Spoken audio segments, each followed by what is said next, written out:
Welcome to Two Queens and a Joker, my narcissist ex and me.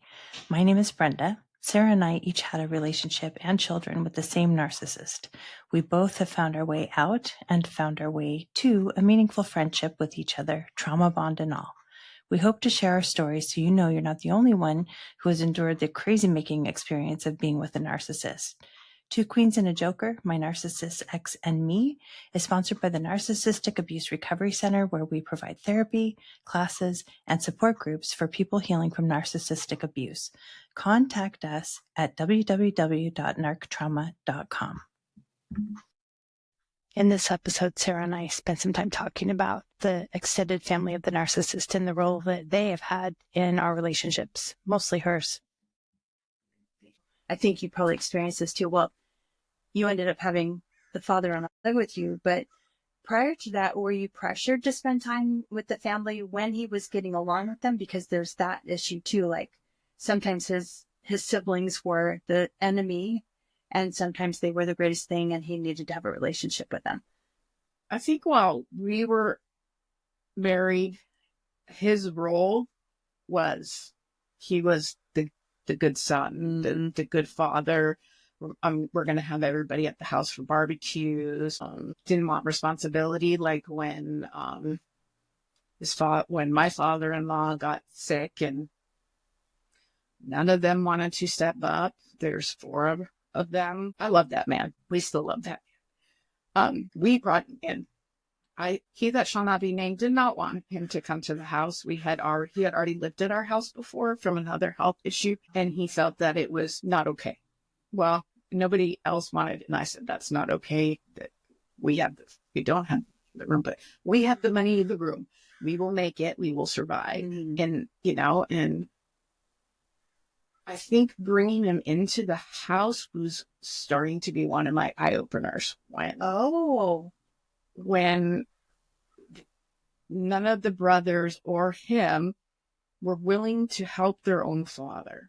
It was literally myself, our kids, and my niece. And I know it's hard to take care of an older parent. I do, and people have issues and that kind of stuff. But in the last 5 years he lived at my house, I can count the number of times that their family, including him, came over to see him independently. I can count on my hand in the 5 years. Now, other stuff, like if I planned a barbecue or I planned a dinner or, then it was all good. And it was, yeah, let's do this. But it was no, if it wasn't on me, which is sad because,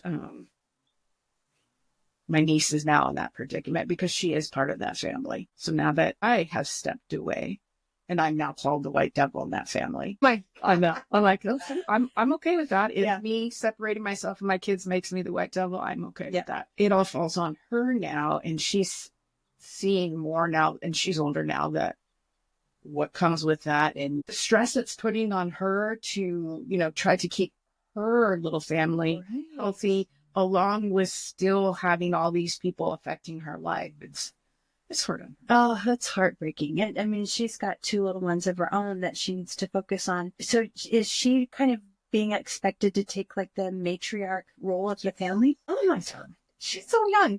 Yeah, she very is. Yeah. That's so unfair. I think I know it's part of the culture that the woman takes over and that kind of, but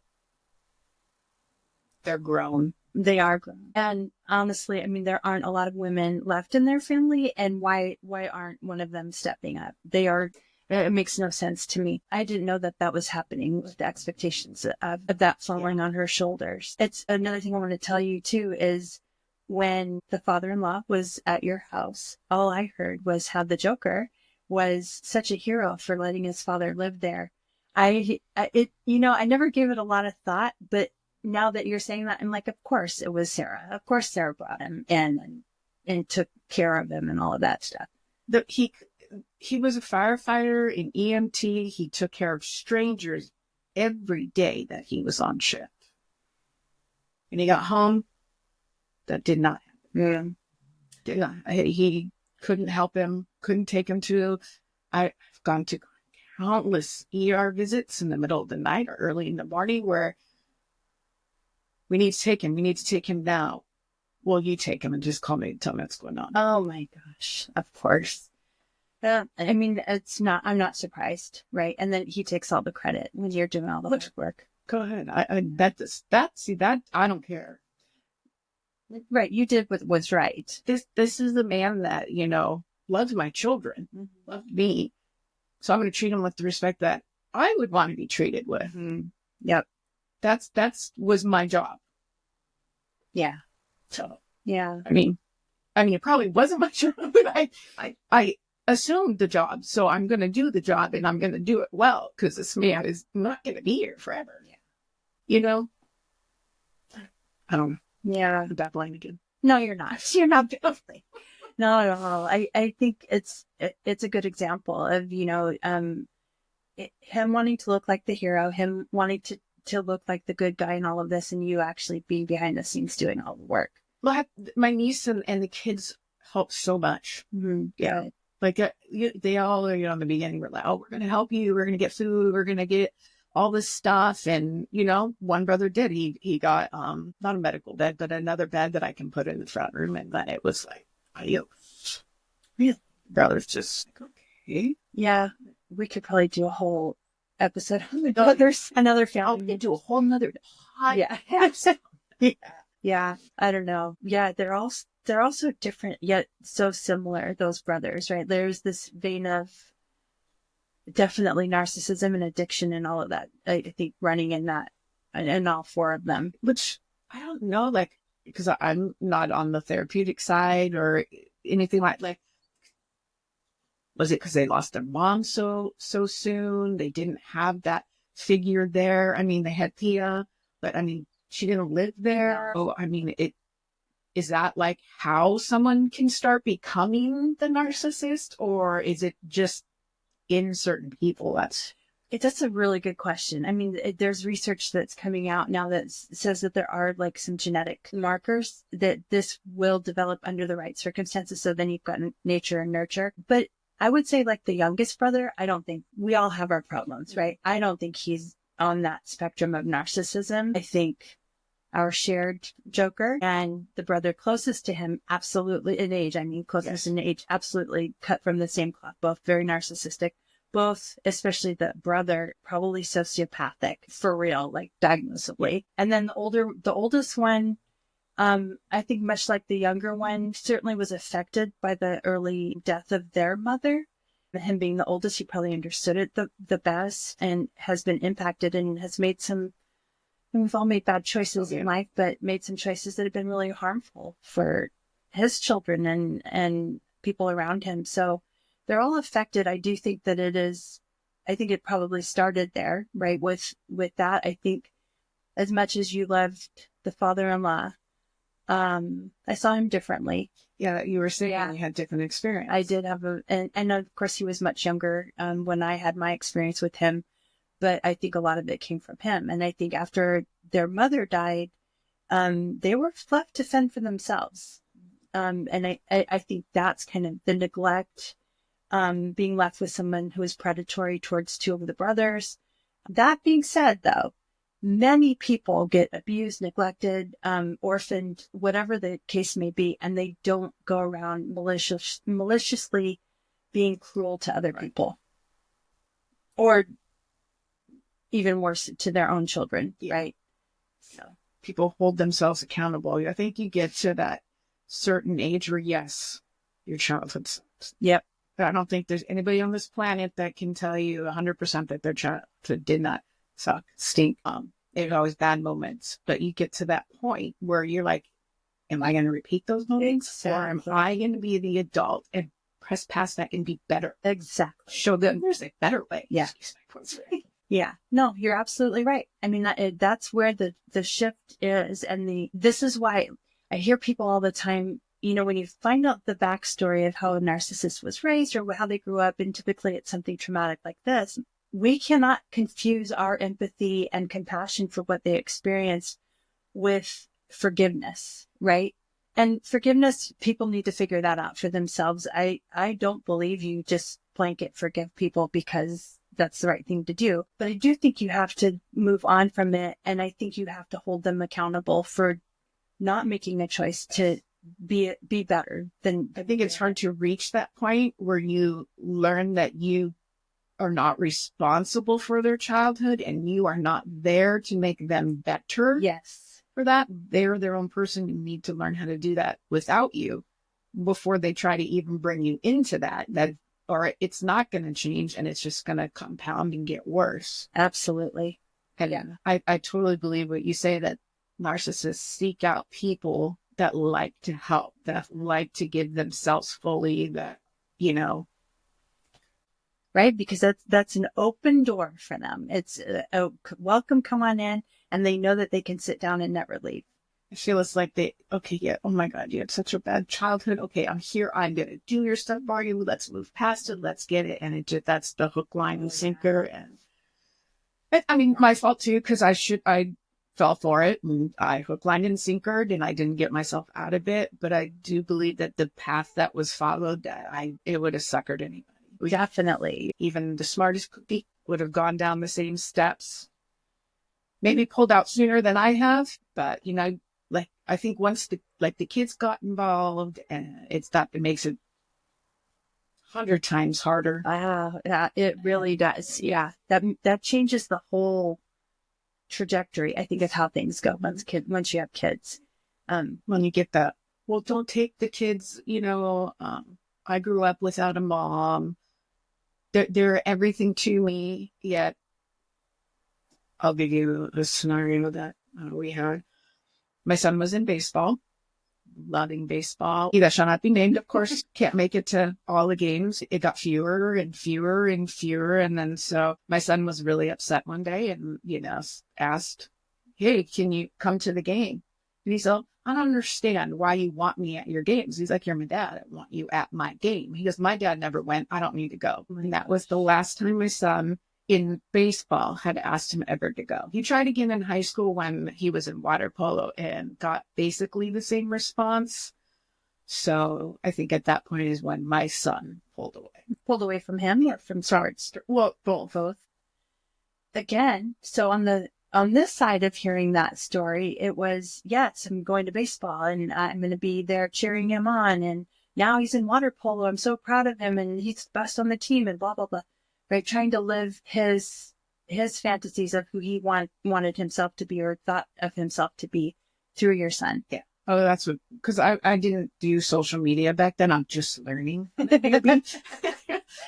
Okay, maybe like when my son hit water polo, like 21, 22, because his team needed me to be on the Facebook. Oh, yeah. Which was a learning experience all in itself.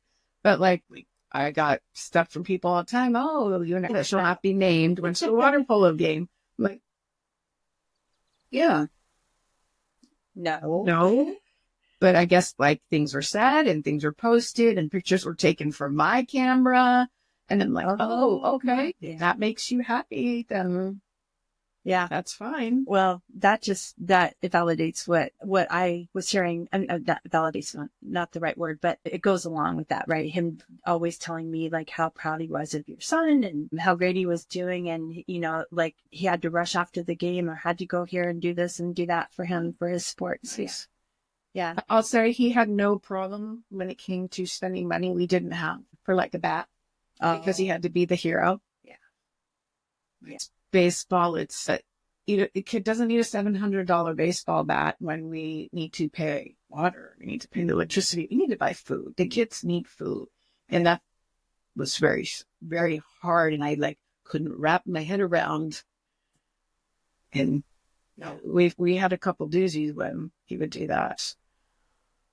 So I think I lost a lot of myself in the power in any situation when it came to money, the kids, our time, what friends I could have, who I could talk to. At first I thought it was super awesome and loving of him because he wanted me to call every day after I left work. This is amazing. What can I you to call if it's until one day, literally, I was running late. I got in my car to go pick up the kids, to go home, to go grocery shopping, and I didn't call or text. And I was cheating. It was ridiculous because the kids were, Yeah. And I come in with bags of groceries and yeah. Well, we talked about the playbook, right? And that's one of the plays in the playbook is always accusing their partner of cheating or projecting some of their own guilt or fears, I guess, of who knows, being left. Perhaps that's what motivated that. But yeah, he used to do that to me too. Yeah, there was one time he was away for the weekend, and a friend of mine had come to town, and it was a male person, and I did not let him stay with me. But when the Joker came back, I had done laundry in the laundry room at the apartment complex we lived in at the time, and somebody's laundry got mixed with mine. And I had two tank tops. And I don't know if you could even tell if it was a man or a woman's, but he was convinced that I had let this friend stay and that I had cheated on him and I was the worst thing. And I mean, I just could not convince him that didn't happen, right? But I was the devil for cheating on him, which I didn't do. That's funny because I have the opposite. Because I always did the laundry in our house. Kids, his, mine. Oh, no, I did the laundry. He just happened to see it. I mean, one of the times I was doing laundry, I didn't separate back then. Don't separate. No, yeah. Time for that. But, I'm loading it, not paying attention, pretty much just putting it in, putting it in the dryer. And then I'm one of the crazy people. I don't like stuff sitting in the dryer. Oh, me neither. So I fold it. And as I'm folding it, I'm like, these are not my underwear. These are not my underwear. This is definitely not my bra. Kids are not grown. They're young. And niece wasn't living with us at a time. And he said I was crazy. I let him manipulate me. And I totally believed I was crazy. Looking back now, there's little things of when the band members' wives would come up to me and say, you really should be going out to all his shows. And I said, I have 2 little kids. I can't do that. I go when I can. I said, I have to work. I have to take call. And one in particular pulled me aside and said, you really, Sarah, you need to be at the shows. You need to see what goes on at the shows.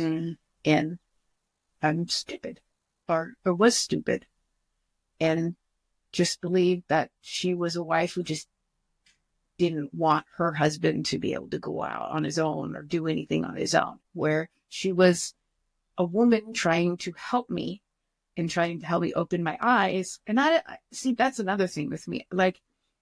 Why do we not believe another woman when they're trying to help us? Oh, I think there's lots of reason for that. Because you and I have spoken before and I went, I don't believe it. Right. And it was in the midst of stuff, and you had your bad times with him. I'm having my bad times with him. But we should, as women, be able to believe what another woman is saying without question. Yeah. We're taught that they're just crazy. They're the crazy ex. They're just crazy. Can't believe anything they say. And so I think that we just, over time, to have developed that. And maybe it's just that we're afraid to believe what they're telling us. I mean, that's probably part of it, right? We don't want to believe much of what's happening. And when you get the love bombing part of that whole cycle of abuse, where you've gone through all the bad stuff, and then you get to that part where you're getting along and it's love bombing, you're like, this is the real him. Yeah. So we don't want to believe any of that. And I told you a story about many years ago when he was touring with this band in Alaska, and somebody said that to me too, better watch out. There's this singer in this other band that's also touring in the same town, and he's been spending a lot of time with her. And I'm asked him about it, and they're just friends.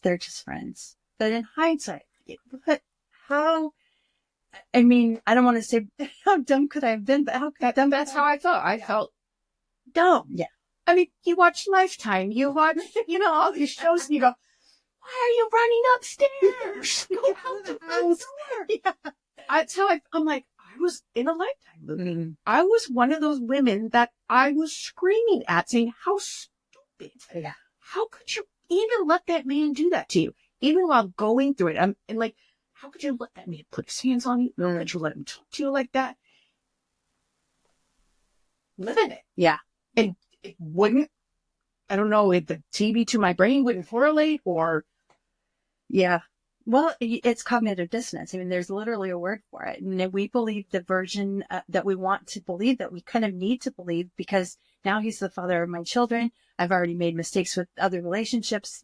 I don't think you had that as much as I did, but I'd made quite a few mistakes. By the time that he came around and having a child with him, I was like, this is my chance to like have a family together. I have to endure this. No relationship's perfect, until I couldn't anymore, But where do we get that no relationship's perfect? Well, I think, I don't know if it's because we're older and we're seeing things differently, or maybe society's telling us something differently now about how women show up. Right. Mm-hmm. But I think there was a time early on in your relationship, back in the days that I was with him, that women were catty towards each other. And I even hate to say that word, but I can't think of another one. That you just stick with it at all costs. Yeah. Right. And to what? I mean, in hindsight, the detriment is to you and to your children.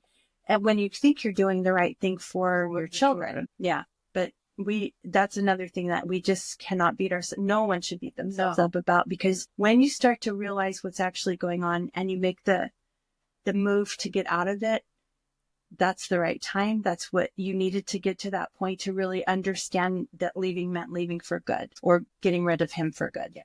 Right. And it took a few times. Me too. Many times. A few times. Yeah.